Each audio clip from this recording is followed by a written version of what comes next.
Hey, all right, success. How are you? I'm good, Angel. How are you? I'm doing great, thanks. I'm having a bit of a cough here, Oh, so no worries. I'm gonna have to go and get some water while I talk to you. Fair enough. Fair enough. I did pin our agenda on the bottom. Okay. I apologize. I thought I had hydrated well enough No worries. before our chat, but obviously I didn't. It's all the excitement in the Yeah, air. yeah. So I'm back. Here we go. So, I first of all, I want to thank you so much, Claire, for taking the time. I know you're super busy. Oh, no, absolutely. I appreciate you reaching out. This is going to be tons of fun. I can't wait. Awesome, awesome. And I am playing with filters, so you're going to see a bunch of avocados coming out here and there. I love that. I love that. Awesome. So, I want to thank you so much for taking the time. And I have been following your page for not a very long time, but I really like the work that you're doing. And Thank you. so I wanted to, have a chat with you and share you with the world in terms of white rhino bags. But before we get to Yeah. white rhino bags, we will get to the first question for you, which is your vegan journey, how you started, and how you ended up to where you are today.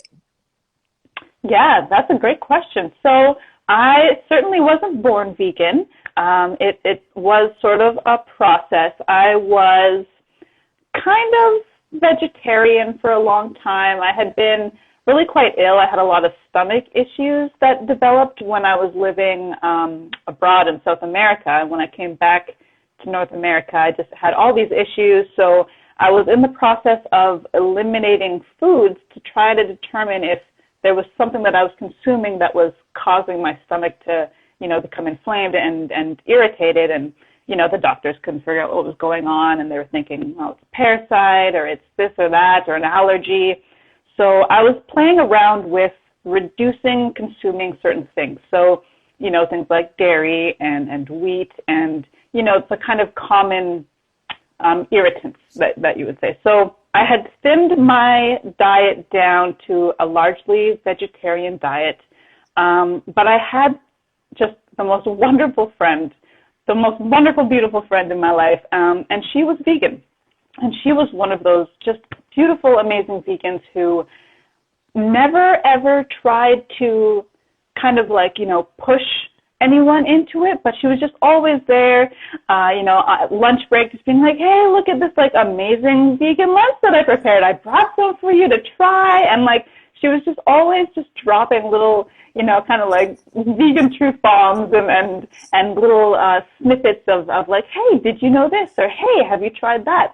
So that's kind of how it really got in my ear. Aside from just, the health aspects of everything that I was dealing with, more the animal side and the, kind of diving into speciesism and why it is that we feel that some animals deserve love and respect and attention and other animals don't. So having those conversations, one day I just kind of was like, you know what? I'm tired of avoiding the topic. I'm tired of kind of, being one of those people that's like, oh yeah, vegan, I don't know if I can, I don't really want to hear it. I don't really want to know.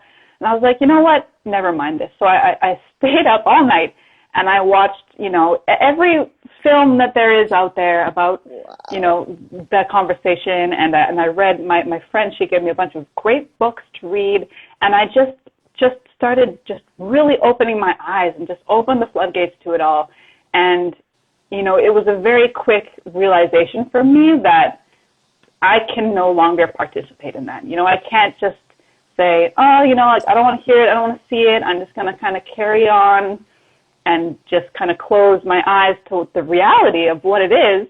And I just decided, you know what, I'm not going to do that anymore. This is clearly wrong for me, and I don't want to be a part of it, and I don't have to be a part of it.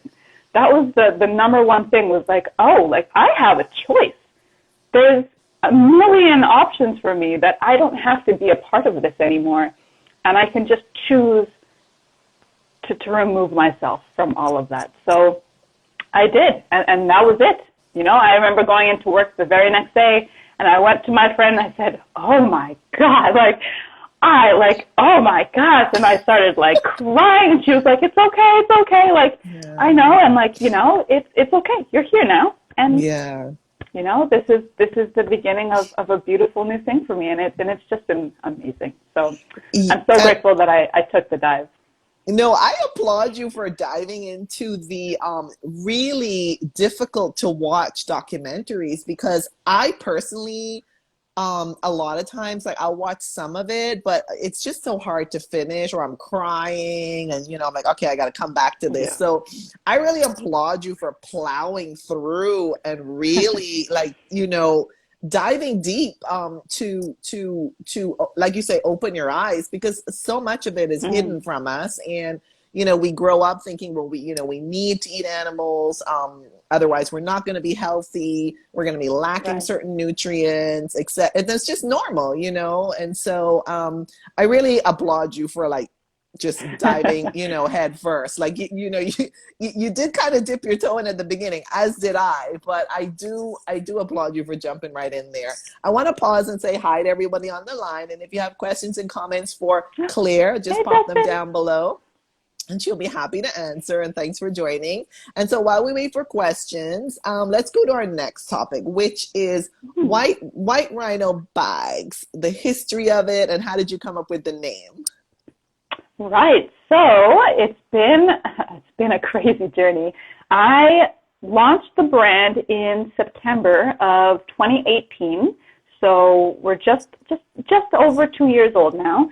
And it really started with, basically it was a shopping mission gone totally wrong. I was shopping for a bag for myself. I wanted like a really cool, really functional bag that I could take on tour with me.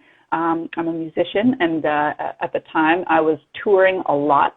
So, you know, having like a really solid bag, a backpack that I could pack my stuff in, but something that looked really cool and different, you know, something that would stand out on stage, something that, you know, wasn't just like an average black backpack that's going to get lost in the pile of black backpacks, right? So, and I love the aesthetic of leather. You know, I'm an 80s child, you know, the whole rock and roll, you know, leather and badass girls and Chrissy Hines and the Pretenders, you know, like that vibe is very much me. So I wanted something that had that look, but of course was cruelty-free and vegan. So I had kind of like my dream list in my mind of all these things that this bag would have.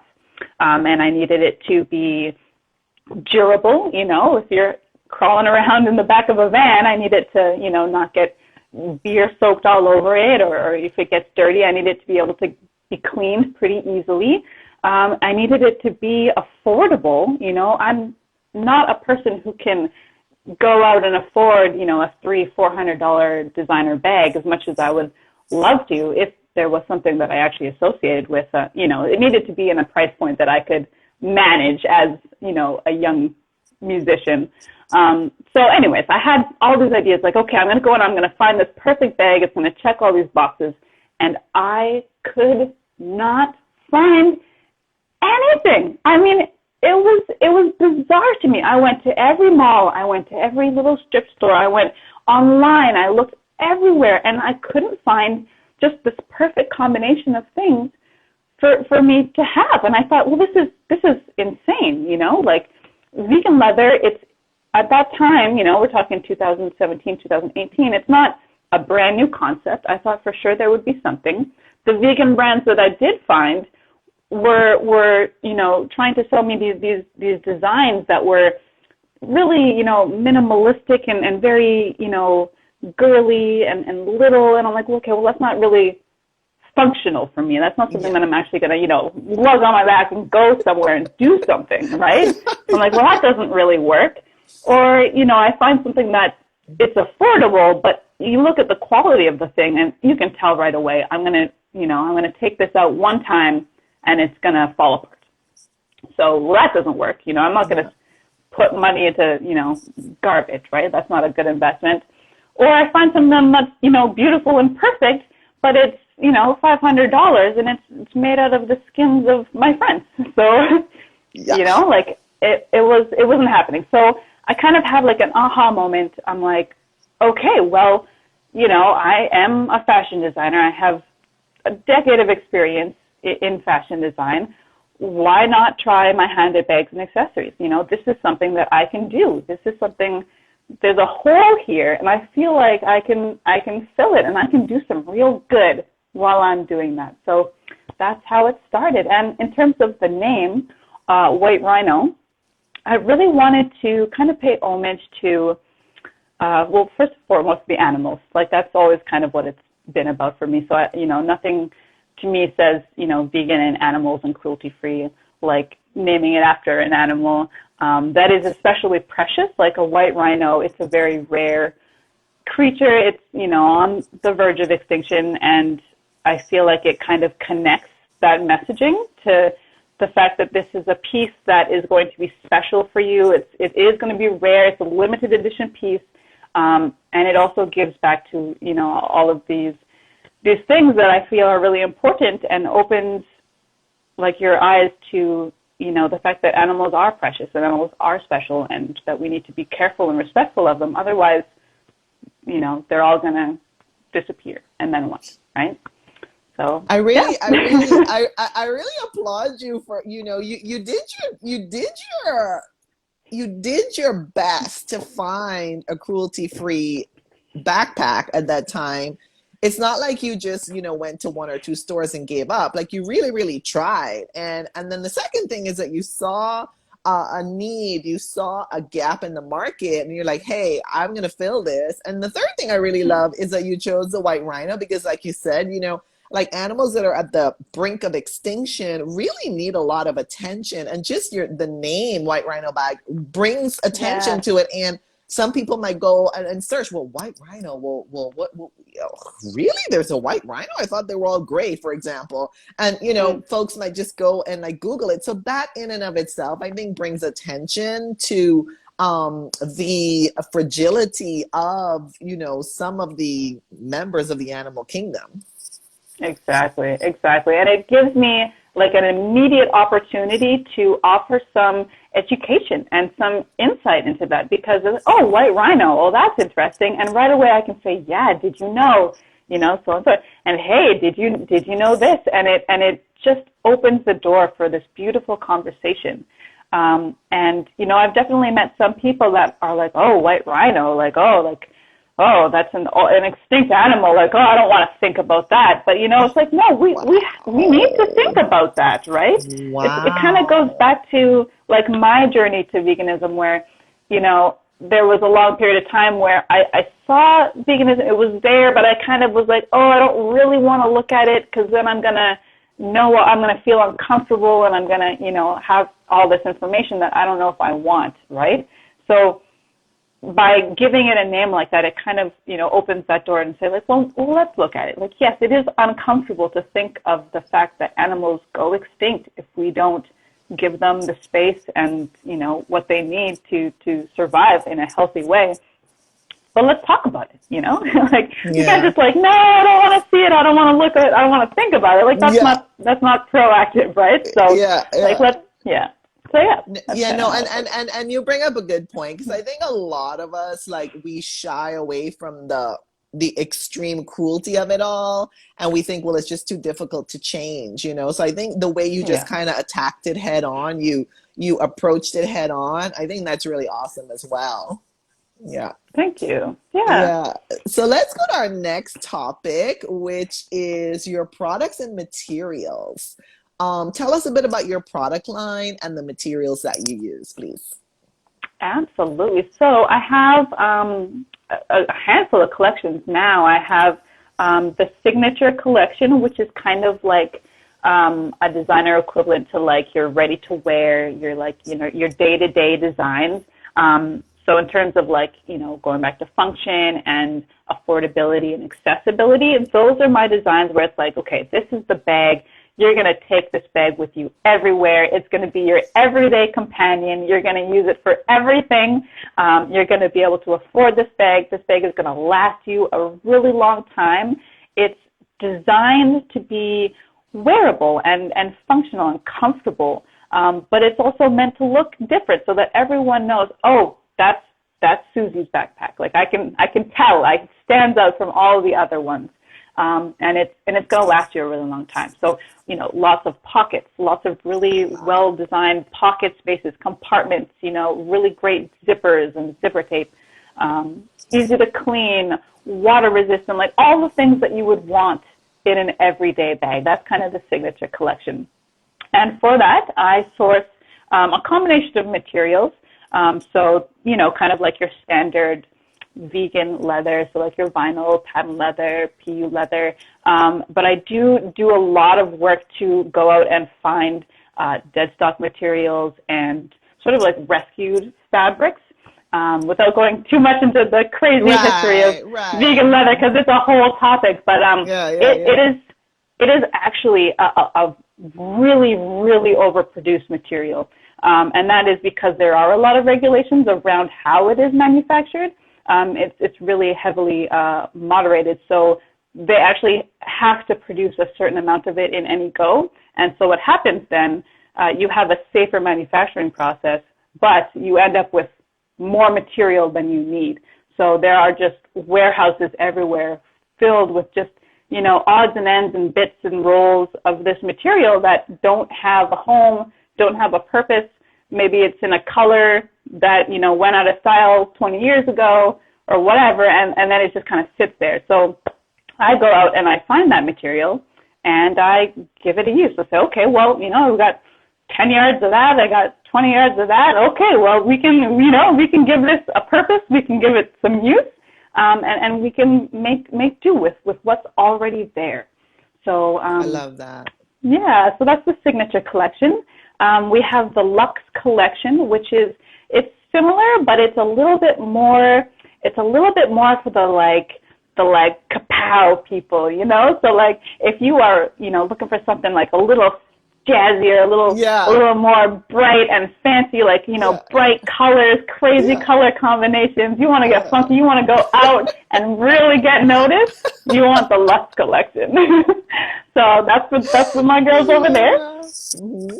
We have the Cork collection. So Cork leather is a vegan and cruelty-free leather alternative that I am obsessed with.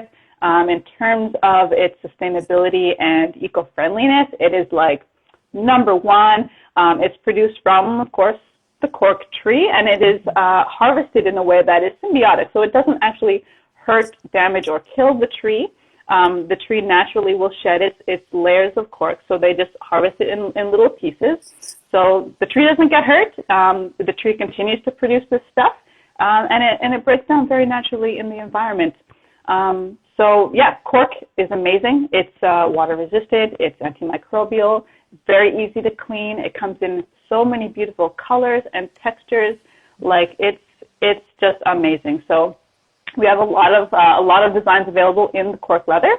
And then just recently we launched the Heritage collection that just came out this fall, and that is kind of a little bit of everything. Like taking all of the functional, practical design aspects from like the signature collection, but giving it a little bit more of that oomph and pizzazz like that you might find in the Luxe, and a combination of all of the materials, including RPET, which is a recycled material that we now use in all of the lining of our bags. So it's a combination of vegan, cruelty-free, plant-based, and recycled materials in all of our collections.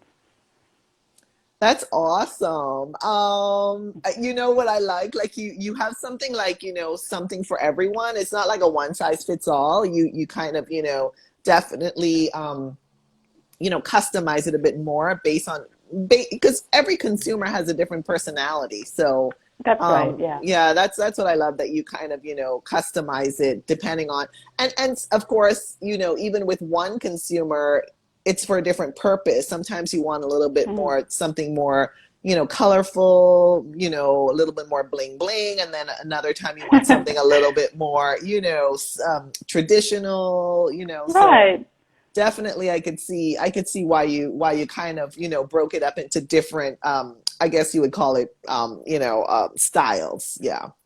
Yeah, totally. And like that's something I really, really think of a lot, like as a designer, and as just as a person. Like I always find it really interesting what different people gravitate towards and what items they choose to kind of represent themselves and their style. Like I've always found that really interesting. So I'll kind of look around, the people around me, and like, okay, well, if I were to design a bag for her, what would that bag need to be? What would it need to do? And, so I'm always thinking about like, okay, well, if I'm, so designing for somebody who, maybe they're not even vegan at all. Maybe they just really love animals and they're super into sustainability. And like, that's their kind of like, their MO. Like, well, what would I design for that person? And so like, I try to really cater to everybody. And we do have unisex designs and men's designs as well. So, I really want everyone to have access to vegan leathers, whether they're vegan or not. I really want this to be something that is accessible to the mainstream, to everybody, so that everyone can enjoy cruelty-free. Everyone can enjoy a designer piece, something that's special, something that's limited edition, something that you can't find just everywhere. And they can feel good about it because it's something that also actively gives back to animal welfare at the same time. So you can be fashionable and feel good. There we go. Double whammy. All Double right. whammy. All right. So tell us, please, where people can buy your products and where do you ship your products? Absolutely. So I do have a few very, very special retail accounts where you can go into a physical store. I mean, COVID dependent and all that, of course. But there is a store in Osoyoos called Unity. They carry White Rhino. There's a store in Vancouver called Willow's Wax Bar, and they carry White Rhino as well. There is a store in Victoria I can't think of their name right now. But they had a few pieces. I think they carried just a few select pieces from the Signature collection. And then there's a store in Toronto that carries us as well. They're called Simply Beautiful, and they have a nice selection as well. So there's a lot of in-store places that you can go, and I would suggest you do if you are in any of those areas to support those retail locations, because retailers are having such a go right now, and it is such a challenging job to have a brick and mortar. And all of these stores do such amazing work in terms of just really catering and curating all the designs and all the products that they offer to a very specific audience. So there's a lot of thought involved, and I love that. I think they're all really, really great. So do that. And if you can't make it anywhere in person, you can always go and visit whiterhinobags.com, and you can purchase online directly from moi. And we do ship to Canada, of course, all of the USA, and we now also ship to the UK, Germany, France, Mexico, New Zealand, and Australia. Wow, that's awesome. All right, all right. Yeah. So I think it's great because, you just expand your reach that way. And obviously vegans are everywhere. So that's good right. to know. Yeah, yeah. That's it. We're winning. All right. Totally, totally. So while we wait for any questions that might come in, tell us what you've seen in terms of the vegan fashion, changes over the last couple of years. Have you seen any changes? Yeah. Oh, it's actually such a wild time to be alive right now and to be in fashion, because things are really changing really quickly.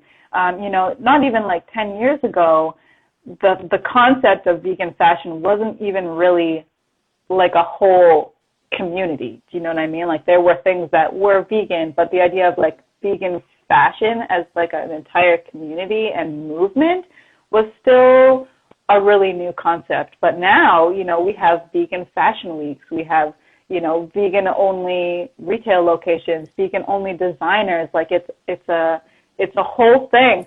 So it's really cool to see, as the demand increases, how different manufacturers and producers are filling the niches. So in terms of like vegan-friendly materials and, leather alternatives, there's been an explosion of all of these really innovative, really cool materials coming to market. And for me as a designer, like that's something I'm constantly researching. I have in the back here, you can't see it, but I have like a whole corner of just swatches and, fabric samples and things that I'm playing with just to figure out, okay, how can I implement this into designs going forward?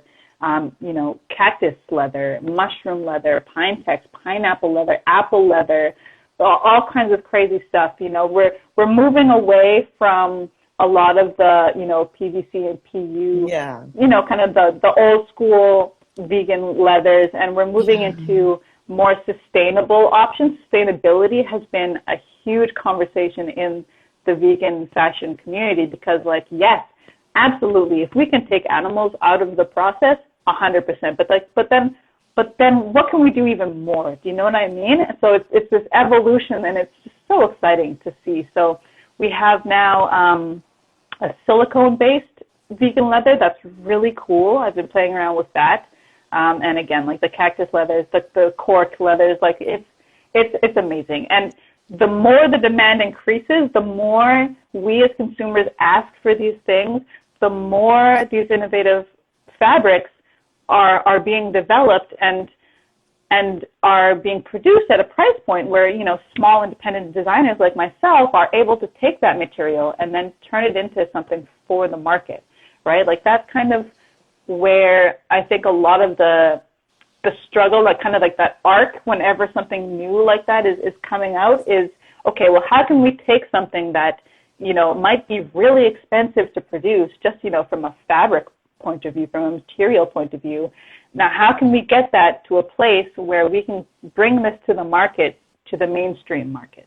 Do you know what I mean? So that regular people like you and I can have something that's amazing in their wardrobe without, having to forfeit on their student loan payments. You know what I mean? So, yeah, and I love that you brought up the supply and demand. And I'll just throw in that for me, supply and demand applies to everything, obviously, but it really applies, I think, specifically to, a lifestyle like veganism, because we're seeing like the demand for plant milks has increased, for example. And, folks who are drinking plant milks are not necessarily vegan, or what we call vegan burgers, the vast majority, over 90%, I don't know if it's around 95% of the people who are consuming vegan burgers or what we call mock meats, they're not vegan either. So I think, but there's a high demand for it. And so, I'm glad you brought that up, because I think it's a very important point that, we have to focus on and try to increase the demand so that the supply will increase, and that will then decrease the demand for animals and increase the demand for plants. So I'm glad you brought that part up. Yeah. Economics 101, like taking me all the way back to business school here. But you're right, and there's an absolute parallel in what is happening with, vegan and meat alternatives in the food industry and what's happening in the fashion industry. And they're kind of going forward kind of at the same pace, and lots of conversations around, okay, how can we do this, make it animal free and make it sustainable? How can we do this and also make it affordable? How can we do this and still make it something that even if you're not vegan, you can still enjoy this, right? Like it's all about giving people those choices, giving people the information, and just making it accessible. So I am so thrilled to be a part of it, and just immersing myself in the research and the news and keeping up with all of the things that are happening and trending and in this movement is just, it's a thrill. It's a joy. Awesome. I can see it. I can see you're glowing on that topic. I love it. I love it. Yeah. So let's go to our next topic, which is, have you found any particular challenges in the vegan fashion world? Any particular challenges? Well, I mean, I will say it's always a challenge to find the right balance in terms of a few things. On one end, you know, number one, we're a vegan brand, right? So that's my number one mission, my number one goal. But of course, a lot of people who are vegan or vegan-minded or you know, love animals and want to purchase things that are cruelty-free are also very much interested in sustainability and the environment. So finding a way that I can produce these items and be as sustainable as possible and incorporate as many, you know, ultra eco-friendly, sustainable materials into the mix, you know, while still ending up with an end product that's not just wildly expensive that, you know, my regular customer can't afford, it is a bit of a challenge. So you kind of have to, you know, jiggle and juggle that to navigate it, to give kind of like a good mix of everything, while still staying true to, you know, myself and my ethos and what the audience wants, right? So that can be a little bit of a challenge. And speaking of sustainability, it's also a little bit of a challenge to figure out how to make this business model sustainable for myself as, you know, as a business owner. Like, you know, it's me, girl. Like I'm the web designer, I'm the marketer, I'm the social media manager, I'm the designer, I'm the pack and ship girl, customer service. You know, like it's a lot, right? And so I gotta figure, like, okay, how can I do all of this and you know, still, you know, keep my sanity and, you know, still have a little bit of money to pay the bills and still, you know, give back and do all of these things that I really want to do with the brand, right? So that can be challenging because every time we grow and every time we hit like another little hurdle, you know, for example, this year with COVID, I mean, my God, like I can't even begin to tell you what that does to a small designer brand like mine. Like it hit me in ways that I could never have even anticipated. And I had to just pivot so quickly and feel like, okay, well, you know, okay, how are we going to do this? But in a way, I'm kind of glad that did happen because with every hurdle like that, it gives me the opportunity to learn something new. Yeah. And to kind of go back and look at my business as just a structure, you know, on paper, like, okay, how can I make this better? Where can I do better? You know, how can I improve and avoid an issue like this in the future? And it just makes me stronger as a person, as a business owner. And I think it makes the brand stronger too, because, you know, every step we take going forward, I feel like it's the right step forward. Do you know what I mean? Yeah, and I think this whole global pandemic has really caused a lot of people to reinvent themselves, either on a personal, even on a personal, you know, level or, you know, professional level. So I really think it has kind of ramped up creativity quite a lot. Yeah, for sure. Definitely. Yeah. So let's go to our next topic. We're a little over halfway through our time already. Oh. So, and by the way, I just want to say hi to everyone who's on the line. And if you do have a comment or question for Claire, just pop it down in the comment section below and she'll be happy to answer. And meanwhile, we'll go to our next topic, which is, how do you handle naysayers, critics, or skeptics of our vegan diet and lifestyle? Oh my gosh. Wow. With grace, I hope. It can be tough. I feel like especially in the beginning when I was still, you know, just really trying to figure out, you know, how it was going to work for me and implementing all of the changes and, you know, figuring out what my new food staples were going to be. You know, like I was in the middle of like kind of like the chaotic, you know, like switch over, if you will, right? And having people kind of like poo-poo what you're doing when you're just like, I'm not even there yet, you know, like give me a chance to like find my feet in this before you kind of go, oh, well, you know, you can't do this. You're not, it's not going to work for you. All these reasons why, you know, what I'm doing is silly or, you know, whatever. And I'm not really sure how I dealt with that. Honestly, I feel like I just kind of tuned them out. You know, I just kind of was like, you know, no, you know, I'm not available for that.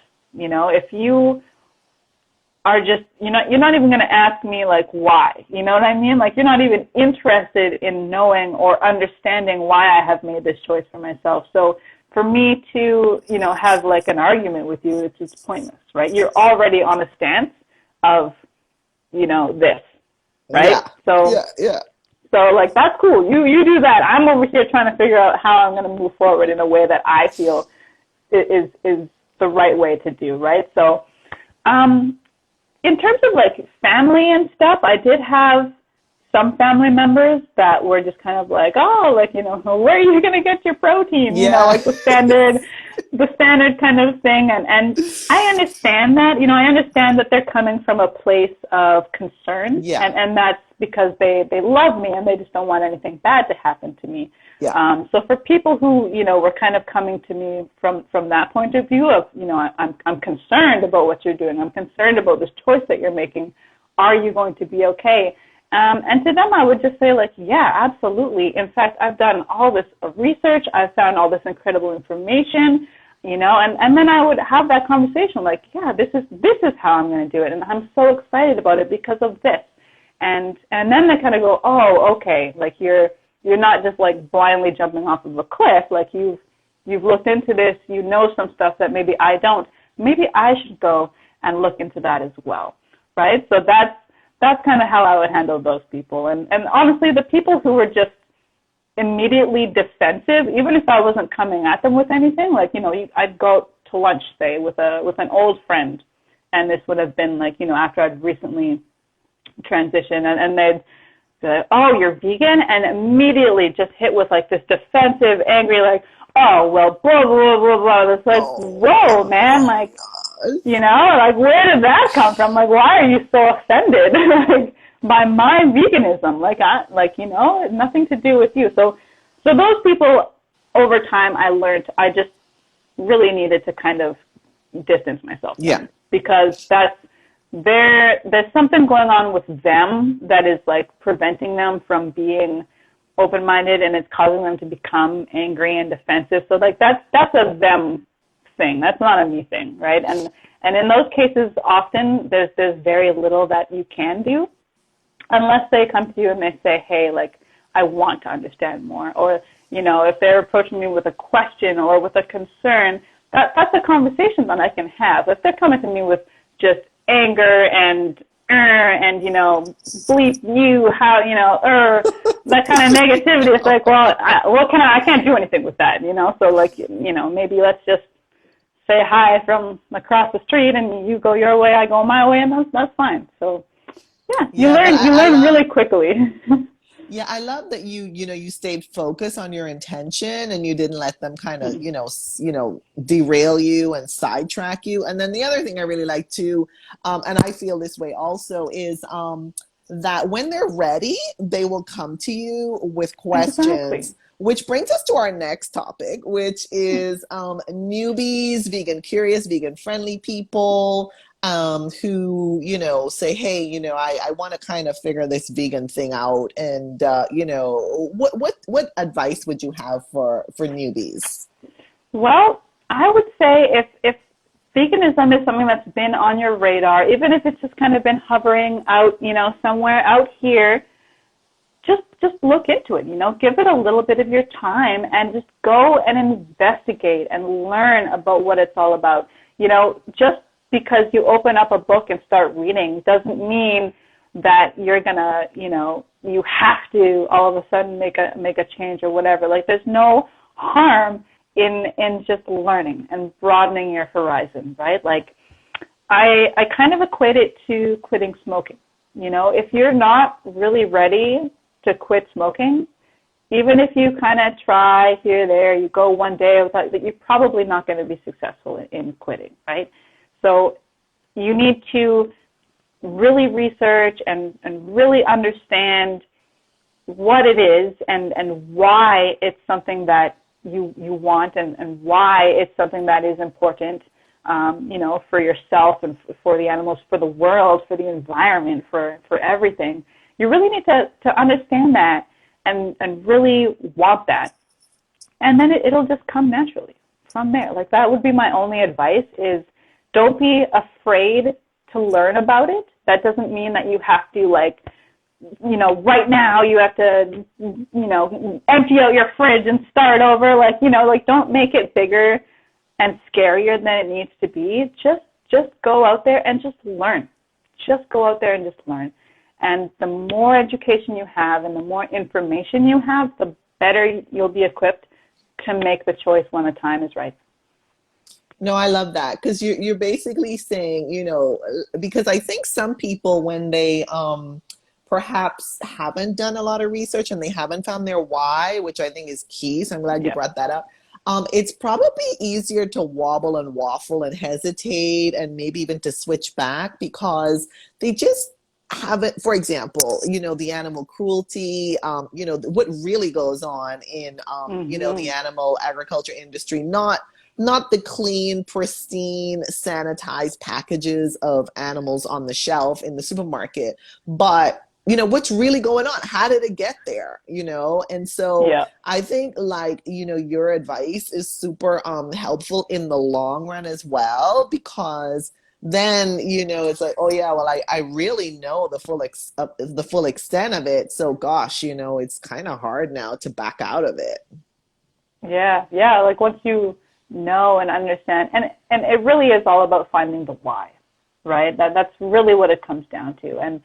And when you find the why, that's a non-negotiable. Do you know what I mean? Like that doesn't change, right? So I don't know. For me, that was the big thing, because like I said, like I was one of those people that, you know, I thought, oh, veganism, that's so great, but like, I couldn't, like it would be hard, like I don't know, and then I feel like, oh, like what if I tried it, but then I wasn't successful, and then I switched back, and then everyone would hate, like, you know, all of these things swirling around. But what I wasn't really focusing is on like, well, why? Why become vegan in the first place? And as, you know, the moment that I started to look into like why, it was just so clear to me. Like, oh, well, yes, of course, this is, you know, that is why, and that it applies to me in a very, very real way, and that's never going to change. So, you know, for me to be vegan now, what is it, like 6 or 7 years later, like it's just a no-brainer, right? So yeah, and I think the why, you know, I'm glad you're kind of, you know, really pounding this topic, because I think the why also helps when we do face challenges or, you know, criticism. You know, we have something to fall back on. It's like a foundation. And so we have something strong and solid to fall back on. So I want to go to our next topic, which is your future projects. Do you have any future projects that you're that you want to mention? Girl, do I ever? Oh my gosh! So, yes, I have so much. You know, White Rhino bags. The brand has grown and developed so much in these past 2 years, and with COVID and with everything that happened this year, like I mentioned, it really forced me to kind of go back, you know, to the basic outline of like my why for this brand, and say, okay, well, let me go back to these basics here, you know, and let me go back to like, okay, these are my reasons why I'm doing this in the first place. How can I do this even better, right? So for the new year, actually, there's a lot of really amazing stuff happening with the brand. I'm starting to do a lot more of the manufacturing and production myself in-house, so that I can control inventory a little bit better, and, you know, in terms of sustainability, using even less materials on like a, you know, order basis, so that I'm not, you know, having tons of inventory and tons of stuff. Like, it's just, how can I get this to run as smoothly and kind of as bare bones as possible, so that I'm using less? Does that make sense? It's kind of hard to explain in a nutshell. It's kind of like, for me, the concept of just in time. So rather than having a huge stockpile or a huge inventory, you want to, like, you know, streamline it, or match your inventory more closely match your supply more closely to your demand. That's right. And with things being so uncertain now, I think, you know, in terms of the fashion industry in general, a lot of people and a lot of brands are kind of making that shift to like, okay, well, you know, maybe we need to kind of narrow everything down a little bit so that we can be more agile and shift quicker if we need to.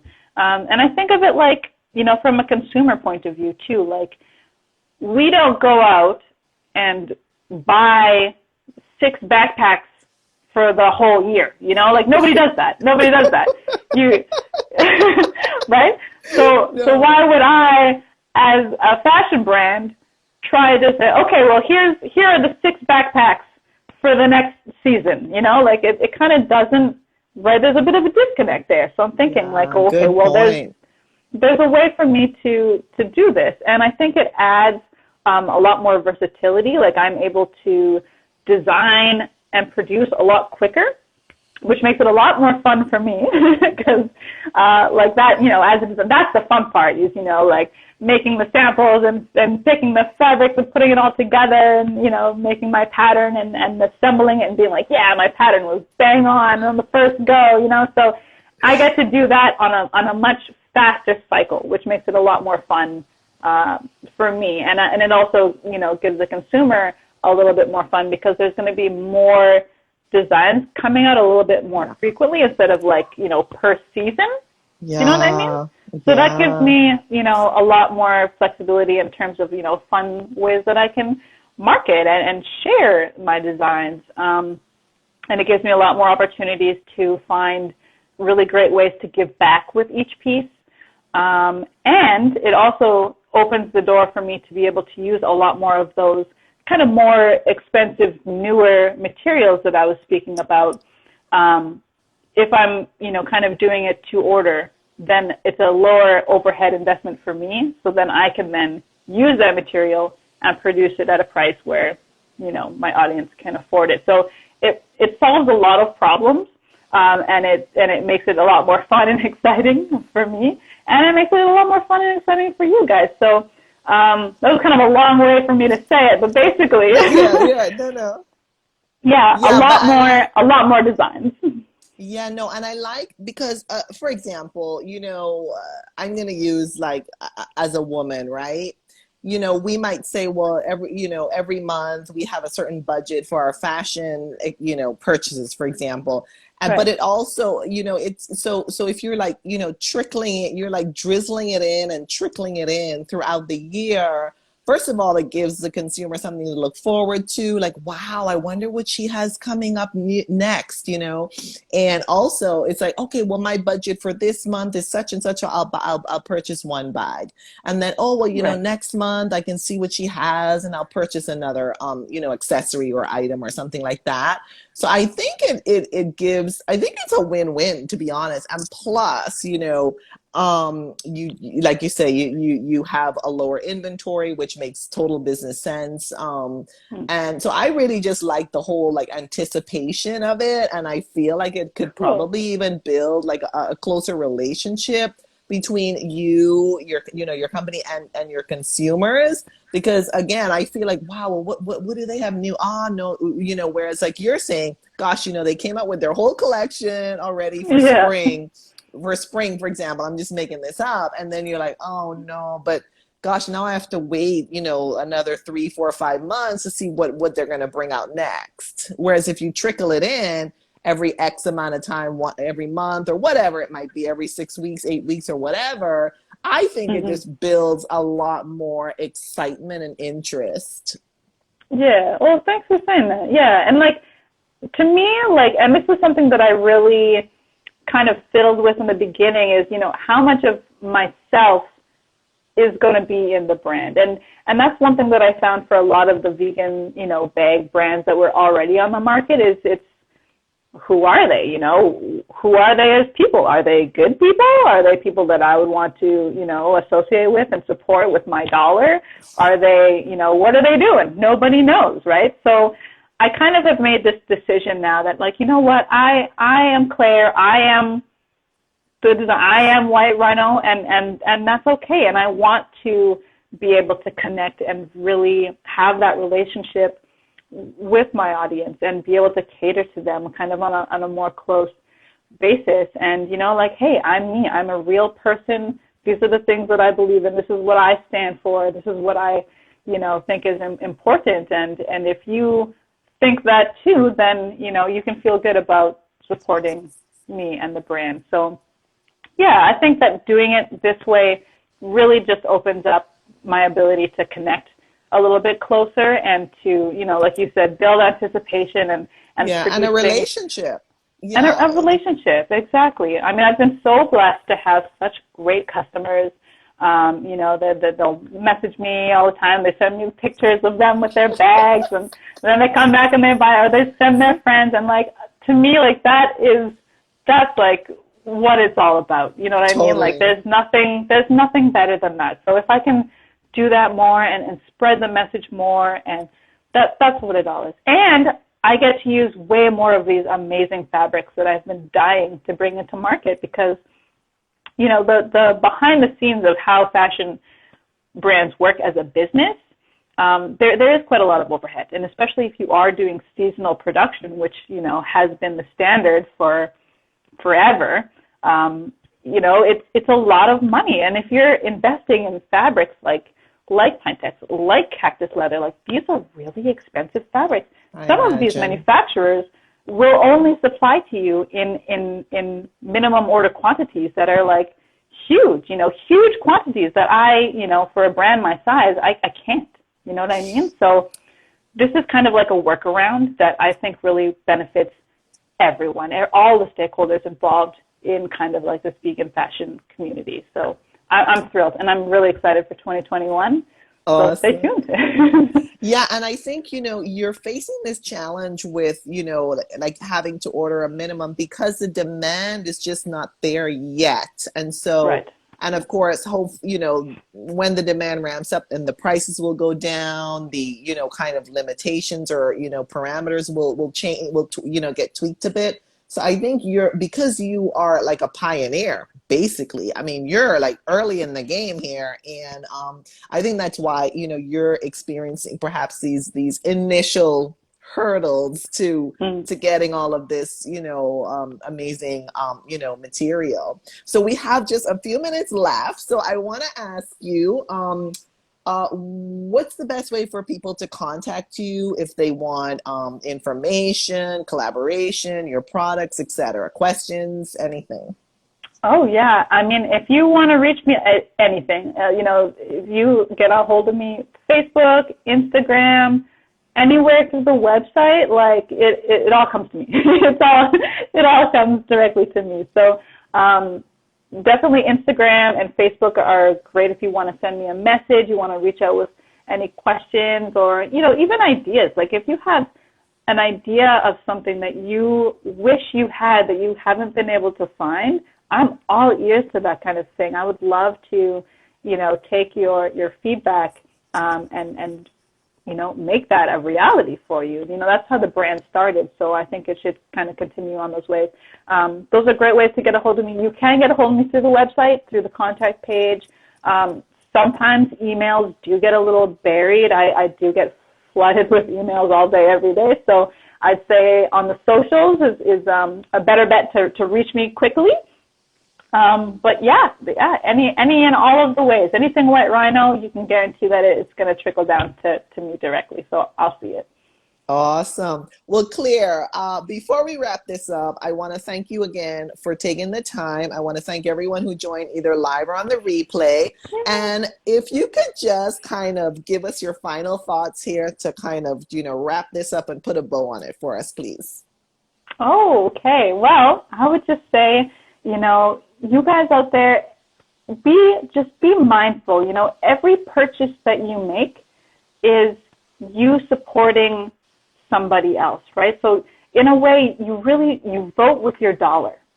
Okay, so when you purchase something, you're telling that company or that individual or that brand that what they're doing is good and that you want that, and you're giving them money to keep doing it. So just be mindful that every time you purchase something, just think to yourself, like, well, who am I giving this money to? And is this something that I want them to keep doing? Because if it's not, or if it's, you know, if you're not sure, look it up. It's, we're in a world now where you can very easily look up a company and you can find out, what their ethos are, what their mission statement is, who they employ, what they do, how they give back.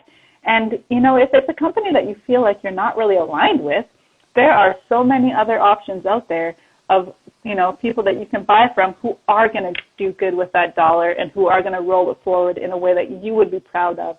So I think that would just be my number one thing, is just be a conscious consumer, buy, spend, do all the things that you love, but just, take those 2 seconds to just, think about who you're supporting with that purchase. That is so awesome. And we have a comment here from Katie. Hi, Katie, who says, fantastic advice. Thank you for spreading this important message with a heart. Oh, there we go. Thank you, Katie. Thanks for tuning in. Yeah. And lots of love to you, beautiful soul. Thanks, Katie. So again, Claire, I want to thank you so much for taking the time. I've learned a lot. I'm sure everybody else will as well. And I'm going to save the live to IGTV stories and my feed, and then I'll message you after. Oh, cool. Oh, and I just had one last thought. If you do have any more questions around kind of, the pay it forward stuff that we do here at White Rhino, or, more questions about vegan leather, our materials, more stuff about me, vegan lifestyle, vegan living, the website has a really great blog section with just a ton of information. So if you're sitting around tomorrow, any other day, and you just, want some content to go through, I suggest you check that out. Awesome. Thanks for mentioning that, because we do have a lot of newbies, or we do have a lot of people, even myself, I'm constantly looking for inspiration, so, and information, so definitely thanks for mentioning that. Yeah, no problem. Well, great. Awesome. Well, thank you again, so much, Claire. Angel. Thank you, Claire, and thanks everybody, and take good care. Bye-bye. Yeah. Bye-bye. Bye.